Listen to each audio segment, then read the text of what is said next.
Hoje, para a felicidade do Gustavo, a gente vai trazer para vocês um Fiat Argo Trekking 1.3 manual. A versão aventureira que corresponde a 30% das vendas do modelo. E eu vou hoje justificar por que eu acho que esta versão foi um baita de um acerto da Fiat.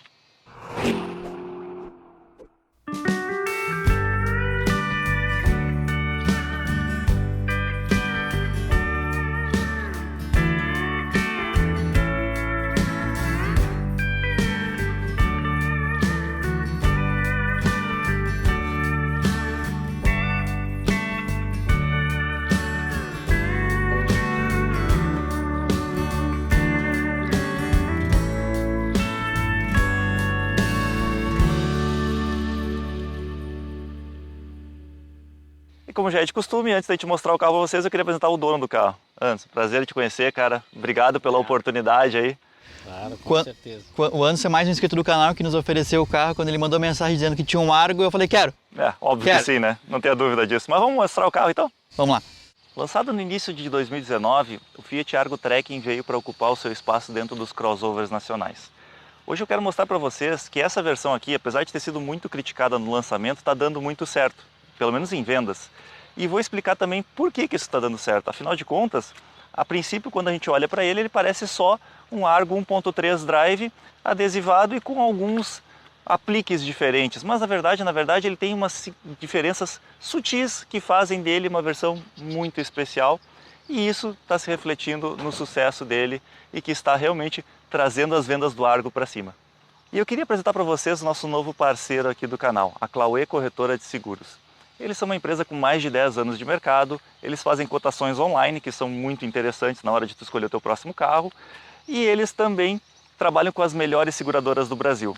Obviamente, a gente buscou um benefício exclusivo para vocês inscritos aqui do canal, e se tu entrar em contato com eles e disser que tu viu este vídeo, eles vão te dar 3% de desconto no seguro do teu carro.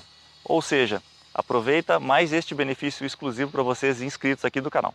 Mas passando rapidamente pelas diferenças estéticas desse carro, ele tem várias coisas que remetem realmente a uma versão mais aventureira. Como por exemplo, essa faixa preta aqui no capô, que eu já expliquei no vídeo da Renegade Trailhawk, que ela serve, no caso da Jeep, para evitar o reflexo do sol quando tu está fazendo uma trilha, que o carro fica muito inclinado e tal. No caso desse carro aqui, esse adesivo é muito mais estético do que funcional. Ele também tem os símbolos da frente pintados de preto, lá no interior também, os faróis com máscara negra, vários apliques nas laterais, que remetem muito à linha Adventure. Essas rodas de liga leve, elas são opcionais desse modelo. Para falar bem a verdade, esse modelo só tem dois opcionais, as rodas de liga leve de aro 15 e pintadas em cinza escuro e a câmera de ré. Agora, um dos grandes diferenciais dele perante os seus concorrentes, no caso K-Freestyle, HB20X e outros, está na altura da suspensão e principalmente nos pneus. A suspensão desse carro ela foi toda retrabalhada, ela foi preparada com amortecedores novos, molas maiores, e os pneus são de uso misto. Na verdade, esse aqui é o único carro à venda no Brasil com esse tipo de pneu, que funciona muito bem, tanto em asfalto paralelepípedo, como também uma estrada de chão batido, um cascalho, não no barro exatamente, né? E aqui eu acho que vale uma coisa bem interessante de se falar. A linha Trekking da Fiat, ela foi a primeira a nascer com o espírito aventureiro. Algumas pessoas dizem que foi Adventure, mas na verdade não foi. Em 1995, a Fiat lançou a Fiorino Trekking, que tinha como grande diferencial exatamente isso. Ela vinha com pneus de uso misto, suspensão elevada e, claro, alguns adesivos que remetiam à categoria. Depois, em 99, ela veio com a linha Adventure, que daí veio com a Palio Weekend, depois veio a Estrada e por aí vai. Esse sim, Adventure eram carros muito mais voltados a um off-road, apesar de a gente saber que não é exatamente isso, né? Tanto que depois lançaram até aquela versão Locker com bloqueio do diferencial, que era para realmente andar em pisos sem aderência nenhuma, né? Mas também eles lançaram, alguns anos depois, o Uno Way. Não sei se vocês lembram desse carro, mas ele era um carro bem interessante. Por quê? Porque ele tinha suspensão elevada, tinha os mesmos apliques, mas ele era totalmente urbano, ou seja, a linha Way, ela nunca foi aventureira, ela tinha cara de aventureira. A Trekking, ela é um pouquinho aventureira, e eu posso dizer para vocês, essas alterações na suspensão, elas são muito boas, porque tornam a suspensão muito mais resistente aos nossos buracos e às nossas ruas totalmente irregulares. E a linha Adventure, então, essa sim, ela tinha uma vocação totalmente para fora de estrada, apesar da maioria das pessoas nunca ter colocado o carro no barro. Outra coisa que é muito interessante nesta versão aqui é que, além do teto preto e esse spoiler também pintado de preto, ela vem com racks funcionais, ou seja, se tu comprar as travessas aqui, tu pode levar carga sobre o teto dela, porque o carro está projetado para isso. Aqui na traseira ele tem algumas diferenças estéticas, como por exemplo, os emblemas em preto fosco, essas faixas aqui, os adesivos trekking e tal. Agora, ele tem uma coisa que eu achei muito engraçada. Ele vem com a mesma ponteira de escape que veio no HGT, porém pintada de preto fosco, aquela ponteira de escape bem exagerada.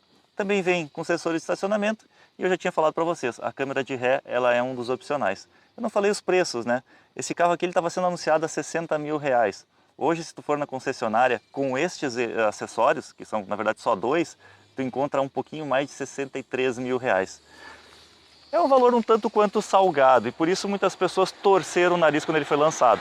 Essa versão aqui, equipada com motor 1.3, só tem a opção da chave do tipo canivete, que é uma chave bem completinha com todos os comandos de abertura aqui, inclusive do porta-malas elétrico, que continua mantendo o seu bom acabamento, a luzinha interna e 300 litros de capacidade. O que eu achei interessante nesse carro é que o step dele diz aqui que é temporário, mas por quê? Ele é um step convencional, só que ele tem um pneu um pouquinho menor do que o normal. Ele é 175/60 aro 14, enquanto os que equipam o carro são 205 aro 15. Então ele pode ficar com uma pequena diferença de diâmetro. Agora, a própria Fiat especifica que tu pode rodar com ele até 120 km por hora, ao contrário da maioria das montadoras que hoje estão especificando o step até 80. Agora, o que deixou algumas pessoas chateadas é que esta versão 1.3 não oferece câmbio automático, controle de estabilidade, nem controle de tração, nem como opcional. O câmbio automático é simples de se entender, por quê? Ele não tem na linha da Fiat disponível este motor com o câmbio de 6 marchas, aquele com conversor de torque, só existe a versão com o câmbio GSR. A própria Fiat sabe que esse câmbio não é tão bom, tanto que ela é a única que ainda mantém um câmbio automatizado de embreagem simples no mercado e vai retirar ele talvez no final de 2020, início de 2021, para uma entrada de um câmbio CVT totalmente novo. Pois bem, esse motor aqui ele é um motor extremamente moderno e que eu acho que é uma sacada genial da Fiat, um motor simples. Ele é um motor de 4 cilindros que comuniza pistão, biela e muitas outras peças com o motor 1.0 que é 3 cilindros. É basicamente como se tu pegasse o motor de 3 cilindros e botasse um cilindro a mais. Ele tem 2 válvulas por cilindro no cabeçote, ou seja, ele prioriza um pouco o torque em baixa rotação, mas a potência dele também é bem boa.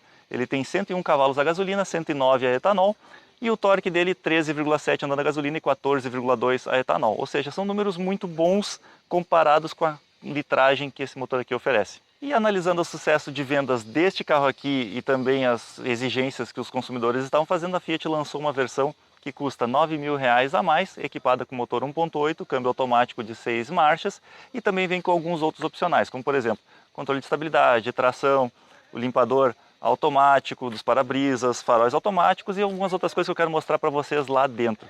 Que esse daqui, infelizmente, não oferece, mas vocês vão ver que é uma versão ainda assim interessante. O interior desse carro aqui ele mescla várias peças de várias versões. Por exemplo, ele é baseado no Drive 1.3, já tinha falado isso no início, né? Agora, o teto dele vocês podem ver que é todo preto. Ou seja, ele pegou isso aqui emprestado da HGT, as outras não tem, né? Ele está remetendo aqui internamente o que está externo, né? Externo ele tem todo o teto preto, retrovisor preto, logo preto e aqui dentro também. É tudo preto, logo preto, teto preto. E eu acho, cara, a gente já falou isso várias vezes, mas eu acho esse interior do Argo aqui muito legal. Apesar dele ser todo plástico duro, né, Gustavo? Tu que gosta de mostrar isso. Tudo normalzinho. Ele tem um design muito bom, um acabamento muito bom das peças, sem rebarba, sem coisas muito distantes ali. Os encaixes plásticos são bons. E eu gosto dessa parte aqui que me remete a um carro um pouco mais premium, quando essa parte do painel entra junto na porta, sabe? Não é aquela... Tem uma junção, tem uma continuidade. Uma continuidade, obrigado. Porque carros mais simples não tem esse tipo de continuidade. Mas os plásticos são simples, né? São todos plástico duro, como o Felipe comentou, mas tem essas texturas que fazem essa diferença aqui visual. Cara, uma coisa que tu não valoriza, mas eu valorizo muito é essa almofadinha aqui, ó. Eu adoro e ela é bem fofinha, não é só um tecidinho, né? Tem alguns carros que ele tem um tecido ali, mas ele é um tecido duro, então no final das contas acaba sendo desconfortável igual. Os bancos desse carro também são exclusivos dessa versão. Ele tem um tecido diferente e um tecido que eu achei muito bom, são bem confortáveis, assim como o resto da linha do Argo, né? Eu acho que até é um tecido mais fácil de limpar, inclusive, né? Eu só sei dizer que eu achei bonito, né? E gostoso de sentar. É com uns detalhezinhos laranjas bem simples, assim, sabe? Nada muito... Não é que nem o HGT que tem aquele painel vermelho, por exemplo, né? Isso. Ele também tem a multimídia e o Connect de 7 polegadas, que é bem completinha. Tem o Android Auto, Apple CarPlay. Ela só é um pouquinho mais lenta, assim como todo o resto da Fiat, né? Ele não sei porquê, tu aperta aqui assim nos botões, ele demora um pouquinho pra vir. Mas eu vou dizer que em relação à do Renegade, até que essa aqui tá rápida. As saídas de ar, inspiradas na Mercedes, apesar de alguns dizerem que não é verdade. Agora, esse daqui só tem ar-condicionado manual. A versão 1.8, que foi lançada no final do ano, tem como opcional o ar-condicionado digital. Eu, sinceramente, acho que não faz tanta diferença assim. Essa versão aqui não tem o Cruise Control, que ficaria do lado direito, mas tem os controles do painel, do computador de bordo lá na frente, do Bluetooth e do rádio. São esses botõezinhos que estão atrás do volante. E falando em painel, ele é um painel monocromático, o computador de bordo, mas ele tem todas as informações que eu julgo necessárias. Até mais do que a gente normalmente costuma encontrar nos carros por aí, né? E eu posso dizer sem medo, pra mim, pelo menos, esse aqui é o interior mais bonito do mercado brasileiro. Cara, eu gosto muito, na verdade, não é só do design dele. Eu acho que a Fiat acertou muito na ergonomia do interior. Também. Eu sei que muitas pessoas discordam disso, mas ele é um carro espaçoso, ele é confortável, os bancos são bons, né? Então, enfim, a ergonomia geral desse carro aqui, a posição de dirigir dele é muito bem acertada. Tudo é muito bom nesse carro, eu gosto muito dele mesmo. A única coisa que eu acho é que a versão 1.8 não tem um motor muito moderno. Já falei isso 15 mil vezes, o motor não é muito bom. Ele é confiável, mas ele não tem um bom desempenho aliado ao bom consumo.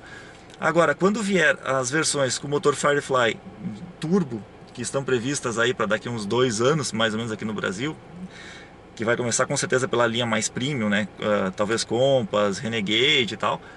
Mas eu acredito que um dia chegue no Argo, aí sim eles vão trazer um câmbio automático decente, que está previsto o CVT, e aí sim esse carro aqui vai se tornar uma excelente opção de compra para quem vive em cidades muito congestionadas. Hoje ele é bom se tu gosta de dirigir um carro manual e não te estressa muito no trânsito pesado.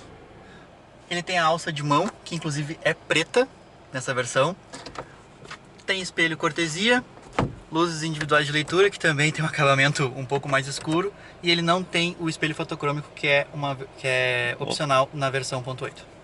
Ele vem de série também com os 4 vidros elétricos, todos com One Touch, seja para subida ou para descida, espelhos elétricos, travamento das portas elétricas, enfim, vem com o básico hoje de conforto e qualidade de vida dentro do carro, né? E na versão 1.8, que foi lançada esse ano, já vem com bem mais coisa, né, Felipe? Por exemplo, sensores crepusculares e sensores de chuva. Vale a pena salientar. Os faróis automáticos e essas coisas todas são opcionais. Como tudo na linha da Fiat, né? Mas ele vem pelo menos com as rodas de liga leve e a câmera de ré já como item de série na versão 1.8, que são os 2 únicos opcionais dessa versão aqui que eu já tinha falado no início do vídeo. Mas, cara, mostra os porta-trecos aí, mudou alguma coisa em relação às outras? Não, é o mesmo Argo de sempre. Aqui na frente tem a opção para colocar uma garrafa, um copo, e ela é emborrachada. A entrada USB e a entrada auxiliar para o multimídia.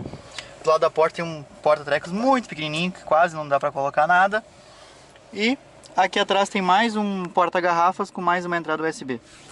Na verdade, acho que falta um pouquinho de porta-trecos. Eu acho que falta mesmo um encosto de braço aqui. Também, que na versão 1.8 com câmbio automático tem. Pois é.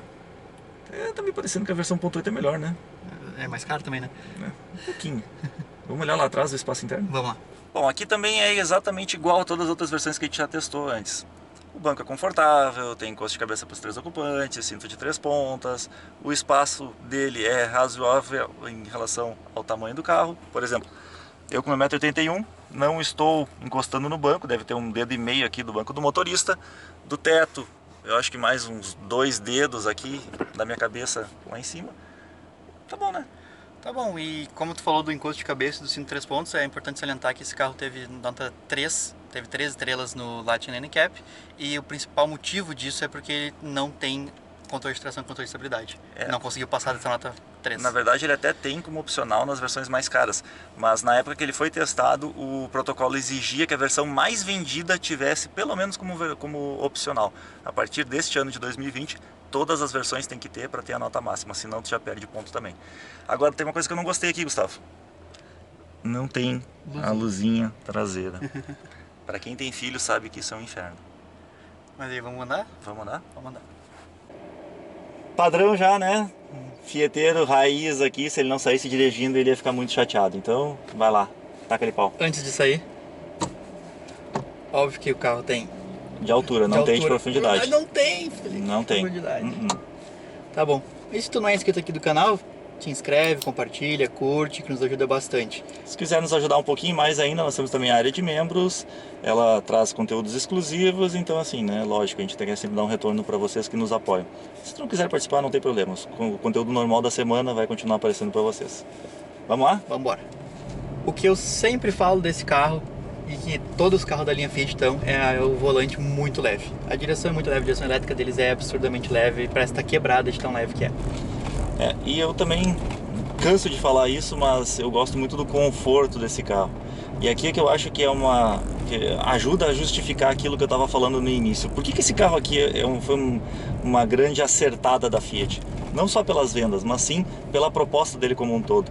Ele tem bons ângulos de saída, bons ângulos de entrada, o que te permite passar por, sei lá, buracos muito grandes, sem raspar, entrar em cordão de calçada, entrada e saída de garagem, né? Tudo isso ele é muito adaptado. E a gente sabe que aqui no Brasil está cada vez pior o estado das nossas ruas e avenidas e estradas e tudo mais. Bom, apesar dele ser mais alto, ele usar um pneu também teoricamente mais voltado para estrada de chão, andar no asfalto aqui é muito bom, super silencioso, né, Gustavo? Eu tinha exatamente essa dúvida, se ia fazer barulho ou não esse pneu. Super silencioso, roda bem, ele é confortável também, como eu já falei antes. Agora tem um pequeno detalhe, esse pneu ele cobra um pouquinho do seu preço.